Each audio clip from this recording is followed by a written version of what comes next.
Well guys, कैसे हैं सब। आज हम जिस मूवी को एक्सप्लेन करेंगे उसका नाम है द ब्लैक फोन। गाइज, इस मूवी के स्टार्ट में 1978 का दौर दिखाया जाता है, जहां पर एक ग्राउंड में बेसबॉल का मैच खेला जा रहा होता है। कुछ बच्चे खेल रहे होते हैं, जिनमें से एक बॉलिंग साइड पे फिन होता है और बैटिंग साइड पे ब्रूस होता है। ब्रूस की टीम ये मैच जीत जाती है, लेकिन ब्रूस फिन की बॉलिंग की तारीफ करते हुए उसे तसल्ली देता है। ब्रूस काफी खुश था, वो इस गेम के बाद काफी फेमस हो जाता है। तो गर्ल्स ब्रूस को हाई हेलो करने लगती हैं और इसी सीन के दौरान उसके आगे एक ब्लैक वैन आकर खड़ी हो जाती है और यहीं पर ये सीन खत्म हो जाता है। गाइस, अगले सीन में हमें फिन की फैमिली दिखाई जाती है, जिसमें उसकी एक सिस्टर और उन दोनों का बाप होता है, जिसका नाम होता है मिस्टर शाओ। मिस्टर शाओ एक बहुत ही अल्कोहलिक और अब्यूजिंग मैन होता है, जिसकी वजह से इनके घर का माहौल ठीक नहीं होता। खैर, इसके बाद फिन और ग्वेन स्कूल के लिए निकल जाते हैं और उन्हें खबर मिलती है कि ब्रूस को किसी ने किडनैप कर लिया। इसके बाद इन दोनों को एक स्कूल के बाहर फाइट नजर आती है, जिसमें मूस नाम के लड़के को रॉबिन काफी मारता है, जिसकी वजह से स्कूल में दहशत फैल जाती है। अब सभी बच्चे अपनी अपनी क्लासेस के लिए जाने लगते हैं। तो बैकग्राउंड में हम उसी काली वैन को देखते हैं जो कि ब्रूस के सामने आगे खड़ी हुई थी। क्लास में हम फिन को नोट करते हैं, जिसको डोना नाम की लड़की पे क्रश था, लेकिन वो इस चीज को एक्सप्रेस नहीं कर पाता था। फिन को बुली करने वाले 3 लड़के उसके पीछे पड़ जाते हैं, जिनसे बचने के लिए फिन वॉशरूम में छुप जाता है और तभी वहां पर रॉबिन आ जाता है। रॉबिन फिन का अच्छा दोस्त होता है, जिसकी वजह से वो तीनों लड़के दहशत की वजह से वहां से भाग जाते हैं। रॉबिन फिन को मैथ पढ़ाने के लिए कहता है और फिन मान जाता है। फिर इन दोनों के दरमियान हम एक कन्वर्सेशन सुनते हैं, जिसमें वो 3 रेफरेंस इस्तेमाल करते हैं और साथ ही साथ रॉबिन फिन को कहता है कि उसको खुद के लिए एक दिन खड़ा होना पड़ेगा। अगले सीन में ब्रूस की किडनैपिंग के रिलेटेड सवालात करने के लिए कुछ ऑफिसर्स आते हैं, जो कि ग्वेन से सवालात करते हैं, जहां पर वो ब्लैक वैन और ब्लैक बलून्स के बारे में उन ऑफिसर्स को बताती है, जो उसने ड्रीम में देखे होते हैं। ये सुनकर ऑफिसर भड़क जाते हैं, क्योंकि उन्होंने उसके बारे में इसको पूछा ही नहीं था। फिर वो उस पर शक करने लग जाते हैं, जिस पर ग्वेन बहुत गुस्सा हो जाती है। फिर फिन और ग्वेन घर आ जाते हैं। अगले दिन फिन ग्वेन की चीखों पुकार से उठ जाता है, क्योंकि ग्वेन के पापा उसे मार रहे होते हैं। इसके पीछे रीजन ये था कि वो ऑफिसर मिस्टर शाओ के ऑफिस पहुंच जाते हैं, वो किडनैपिंग की पूछताछ के लिए। तो मिस्टर शाओ काफी गुस्सा हो जाते हैं, जिसके लिए वो उसे मारते हैं। बातों ही बातों में पता चलता है कि फिन की मदर भी सेम ड्रीम्स और आफ्टर लाइफ की बातों को सुन सकती और सेम चीज ग्वेन के अंदर भी थी, लेकिन मिस्टर शाओ मार मार कर कबूल करवाते हैं कि वो बस ड्रीम था। साथ ही साथ दिखाया जाता है कि फिन इस बात पर बहुत गुस्सा था, वो अपनी बहन को बचाना चाहता था, लेकिन वो इस बात पर खड़ा नहीं हो सका। इसके बाद हम देखते हैं कि ब्लैक वैन में से एक आदमी निकलता है और वो रॉबिन को किडनैप करके अपने साथ ले जाता है, और ये खबर फिन को शाम में मिलती है। ग्वेन भी इस बात से काफी अफसुर्दा थी और वो दोबारा से प्रे करती है कि उसे फिर से ड्रीम्स दिखाए जाए। नेक्स्ट डे ऑफिसर्स फिर से ये पता लगवाने के लिए उसके घर पहुंच जाते हैं, लेकिन इस बार उसको वाकई में ड्रीम नहीं आया था और जाते जाते वो उसे अपना कार्ड भी दे जाते हैं। रॉबिन के जाने के बाद फिर से वो 3 लड़के बुली करने के लिए फिन के पीछे लग जाती हैं, लेकिन इस बार ग्वेन एक पत्थर मारकर एक का सार फोड़ देती है और बाकी 2 उसको मारने लग जाते हैं, जिसकी वजह से वो अपने भाई को बचा नहीं पाती। उसके बाद क्लास में टीचर सबको एक पार्टनर चूज करने का कहते हैं, लेकिन फिन को कोई भी चूज नहीं करता। लेकिन डोना, जो कि उसकी क्रश होती है, वो उसे अपना पार्टनर चुन लेती है। फिन बहुत खुश होता है और वो उसे ये बोलती है कि तुम बहुत लकी हो कि तुम्हें तुम्हारी बहन जैसी बॉन्डिंग मिली हुई है। छुट्टी के बाद ग्वेन अपने भाई को डोना के नाम से चिढ़ाती है, लेकिन थोड़ी देर में वो अपनी फ्रेंड्स के साथ निकल जाती है, क्योंकि आज फ्राइडे था और वो फ्राइडे को एंजॉय करने अपने दोस्तों के साथ निकलती है। वेल गाइस, इसके बाद देखते हैं कि फिन रास्ते में जा रहा होता है, इसके सामने वही ब्लैक वैन आकर खड़ी हो जाती है, जिसमें से एक आदमी बाहर निकलता है। उसके हाथ में कोई ग्रोसरी का सामान होता है जो नीचे गिरता है। वो फिन को एक मैजिक ट्रिक दिखाने के बहाने उसको वैन के पास बुलाता है और वैन में फिन यही देखता है कि ब्लैक बलून होते हैं काफी सारे, और वो समझ जाता है कि ये वही किडनैपर है। वो फिन को पकड़ लेता है, लेकिन फिन अपने चाकू से उसको जख्मी करके वहां से भागने की कोशिश करता है, लेकिन वो दोबारा से उसे बेहोश करके अपने साथ ले जाता है। वो फिन को एक साउंड प्रूफ बेसमेंट के अंदर रख देता है, जहां पर सिर्फ एक बेडरूम होता है और एक सिर्फ ब्लैक फोन, जिसके नाम से ये मूवी है द ब्लैक फोन। फिन उस फोन से कॉल करने लगता है, लेकिन उस फोन का तार उतरा होता है। ग्रैबर वहां पर आ जाता है, वो उसे बोलता है कि इधर से कॉल नहीं होती, लेकिन कभी कभी ये रिंग जरूर करता है। ग्रैबर फिन को वहीं छोड़कर उसके लिए सोडा लाने चला जाता है। अब ग्वेन को पता चलता है कि फिन किडनैप हो गया है। ग्वेन बहुत घबरा जाती है, वो फौरन अपनी फ्रेंड के घर से अपने घर चली जाती है। अगले सीन में गाइस दिखाया जाता है कि वो उतरी हुई तार वाले फोन में रिंग होता है, जिसकी वजह से फिन बहुत घबरा जाता है। फिन बात करने के लिए हेलो बोलता है, तो आगे से आवाज सुनकर फिन और ज्यादा घबरा जाता है। फिर कई दफा रिंग होती है और फिन बात करने के लिए हेलो बोलता है, तो आगे से ब्रूस की आवाज होती है, जिसको ग्रैबर ने फिल्म के स्टार्ट में किडनैप कर लिया था। ब्रूस उसकी मदद करना चाहता है। वो उसे बोलता है कि वहाँ के 5th फ्लोर की एक टाइल ढीली है, वो उसे खोद कर वहाँ गड्ढा करना होगा। खैर, तभी ग्वेन को ड्रीम्स आते हैं कि कैसे उसने ब्रूस को किडनैप किया था। वो अपने भाई को ढूंढने लग जाती है, लेकिन उसके हाथ कुछ भी नहीं लगा था। अब फिन जिस खड्डे को खोद रहा था उसका उसे कोई फायदा नहीं नजर आता। वो रुक जाता है और वो ब्लैक फोन पे रिंग होने का इंतजार करता है। साथ ही थोड़ी देर में ग्रैबर उसके पास आ जाता है सोडा और एग्स लेकर। वो खाना देकर ऊपर चला जाता है, लेकिन जाते हुए दरवाजा खुला छोड़ देता है। फिन वहां से भागने वाला होता है, लेकिन साथ ही उस फोन पर रिंग हो जाती है। फिन फोन सुनने के लिए वापस आता है, लेकिन इस बार ब्रूस नहीं, तो बिली नाम का लड़का था। इससे ये बात जाहिर होती है कि फिन से पहले जितने भी बच्चे किडनैप हुए थे वो सब मारे जा चुके हैं। उनके घोस्ट मिनट बाद फिन को कॉल करते हैं, ताकि वो उसे बचा पाए और सेम हादसा होने से रोक सके। बिली उसको कॉल पे बताता है कि ये गेट ग्रैबर ने जानबूझ जानबूझ के खुला छोड़ा है ताकि फिन ऊपर जाए और उसको वो मारे। फिन इस चीज को समझ जाता है और वो ऊपर नहीं जाता। और जहाँ तक हम देखते हैं कि ये बात बिल्कुल सच थी, ये फिन के साथ रियल होने वाला था, क्योंकि ग्रैबर वाकई में इंतजार कर रहा होता है एक बेल्ट लेकर के कब फिन ऊपर आए और मैं उसे मारूं, लेकिन फिन ऐसा नहीं करता और वो वापस से दोबारा उसका खाना खाने बैठ जाता है। खैर अगले सीन में हमें ये दिखाया जाता है कि ग्वेन एक नर्सिंग रूम में सो रही होती है और उसके ड्रीम से हमें बिली की किडनैपिंग दिखाई जाती है जो कि एक पेपर बॉय था। ग्वेन ने उस ड्रीम में ग्रैबर को भी देखा था जिसने एक मास्क पहना हुआ। दूसरी तरफ फिन को फिर से बिली का कॉल आता है। वो उसे एक छुपी हुई रोप और विंडो के बारे में बताता है जिसके जरिए वो वहां से भाग सकता है। फिन वो रस्सी के जरिए विंडो को ओपन करने लगता है लेकिन उसकी ग्रिल टूटकर नीचे गिर जाती है। इसके बाद गाइस दिखाया जाता है ग्वेन अपने फादर से डरते हुए अपने ख्वाब के बारे में बताती है जो कि एक ख्वाब सच हो सकते हैं। इस पर उसके फादर उसे कहते हैं कि उसकी माँ भी ऐसे ही ड्रीम देखा करती थी लेकिन एक दिन उसने सुसाइड कर लिया था, इसलिए वो इतना स्ट्रिक्ट उसके साथ भी है क्योंकि वो नहीं चाहते उसके साथ भी उसकी माँ वाला हाल हो। लेकिन ग्वेन फोर्सफुली अपने फादर को ये मानने पर मजबूर कर लेती है कि वो अपने ड्रीम्स के जरिए अपने भाई को बचा सकी है और फिर वो दोनों निकल जाते हैं फिन को ढूंढने के लिए। अगले सीन में गाइस दिखाया जाता है कि वो ही दो ऑफिसर्स एक घर पर पहुंचते हैं जो एक आदमी से मिलते हैं जिसका नाम मैक्स होता है। मैक्स खुद से ये केस सॉल्व करने वाला था। ऑफिसर्स को लगता है कि ये ड्रग्स लेता है क्योंकि वहाँ पर ड्रग्स पड़े हुए थे और फिर वो वहाँ से चले जाते हैं। और गाइस फिर हम ये देखते हैं कि ये बेसमेंट कहीं और नहीं बल्कि मैक्स के भाई के घर के नीचे ही है। ग्रैबर ही मैक्स का भाई था। मतलब ऑफिसर सही जगह पे आए थे लेकिन बदकिस्मती से उनको यहाँ से जाना पड़ा। फिन उस खड्डे को लगातार खोदता जा रहा था लेकिन तभी ग्रैबर वहाँ पर उसका खाना लेकर आ जाता है और फिन उस गड्ढे को छुपा देता है। वो ये सोच रहा था कि फिन काफी अच्छा लड़का है, वो इस पर उसको छोड़ देगा। वो फिन से उसका नाम पूछता है तो वो उसे टेलर बताता है जिस पर ग्रैबर एक पेपर उसके सामने फेंक देता है जिस पर उसका रियल नेम फिन था और फिर ग्रैबर गुस्सा हो जाता है और वो वहाँ से चला जाता है। फिन को एक कमरे के कॉर्नर से टिप टिप की आवाज आ रही थी जहाँ पर एक बच्चे की लाश को उल्टा लटकाया हुआ था जिसकी बॉडी से ब्लड नीचे गिर रहा था। वो स्पिरिट फोन की तरफ इशारा करती है और फिर से कॉल आता है। कॉल पे ग्रिफिन नाम के लड़के के एक स्पिरिट की आवाज थी जिस पर वो उसे बताती है कि फिन के पास ज्यादा वक्त नहीं है क्योंकि ग्रैबर एक नोटी बॉय के नाम से गेम खेलता है जिस पर वो उसे मार देता है। अब फिन इस गेम को नहीं खेल रहा। ग्रैबर बहुत परेशान है। वो इसका ऊपर इंतजार कर रहा है कि फिन कब एक नोटी बॉय बने और वो फिन को मार डाले। ग्रिफिन का कहना था कि उसका एक लॉक है जो कि उसके मेन गेट पर लगा हुआ है जिसका कोड जो उसने वॉल पर खुद ही लिख दिया था और उसके 3 कॉम्बिनेशन है जिसका फिन को खुद ही ट्राई करना होगा और ग्रैबर अभी सोया हुआ है,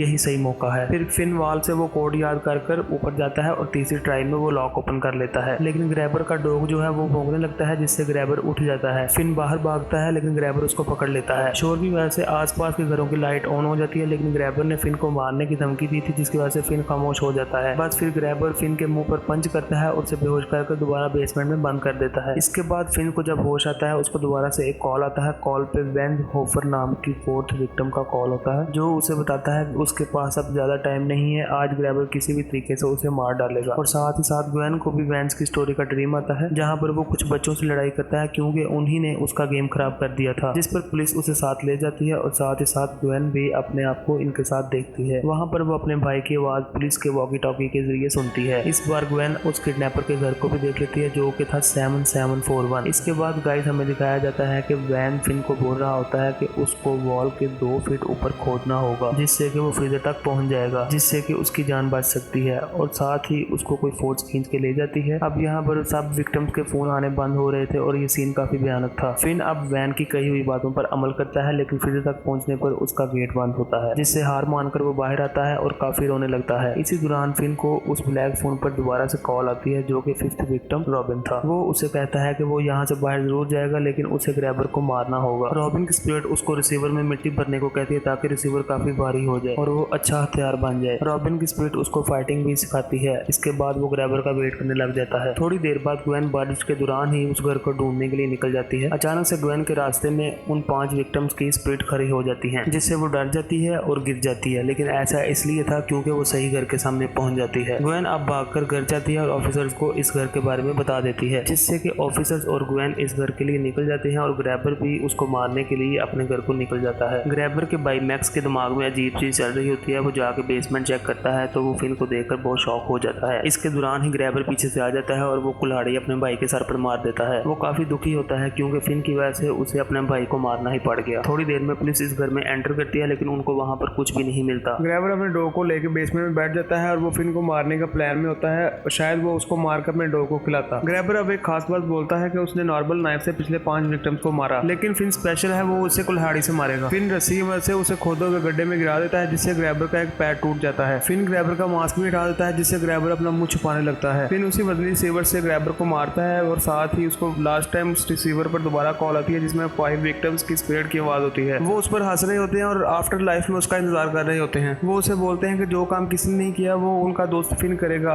इसी तरह फिन ग्रैबर को मार के वो बेसमेंट से बाहर चले जाता है। फिन दूसरे घर से बाहर आता है और वहाँ अपनी वैन से मिलकर बहुत खुश होता है और साथ ही पुलिस भी वहाँ पर पहुंच जाती है जहाँ पिछले 5 विक्टिम्स की लाशें पड़ी हुई थी। अब पूरे शहर में खबर फैलती है ग्रैबर पकड़ा गया है और ही इज डेड नाउ। उसे फिन ने मार डाला है। ग्रैबर ने 2 घर ले रखे थे, एक बच्चों को छुपाने के लिए, दूसरा बच्चों की लाशों को छुपाने के लिए। अब दोनों के फादर उनके पास आते हैं अपने मिसबिहेवियर की वजह से और अब्यूजिंग की वजह से उनसे माफी मांगते हैं। गाइस इससे बात ये साबित होती है कि फिन के पास भी शक्तियां थी, इसलिए वो स्पिरिट को देख पाया और सुन पाया। मूवी के लास्ट में हम देखते हैं कि फिन वापस स्कूल आ जाता है। लोग उसे डरने लगते हैं और कुछ लोग उस पर बातें करने लगते हैं कि ये 13 साल का बच्चा इस तरह कैसे ग्रैबर को मार सकता है। और फिन की क्रश डोना बिल्कुल उसके लिए पागल हो जाती है। और गाइस यहीं पर इस मूवी का एंड हो जाता है। उम्मीद है आपको मूवी अच्छी लगी होगी। अगर आपको वीडियो अच्छी लगी है प्लीज लाइक करें और हमारे चैनल को सब्सक्राइब करें ताकि हमारे आने वाली हर वीडियो आपको मिल सके।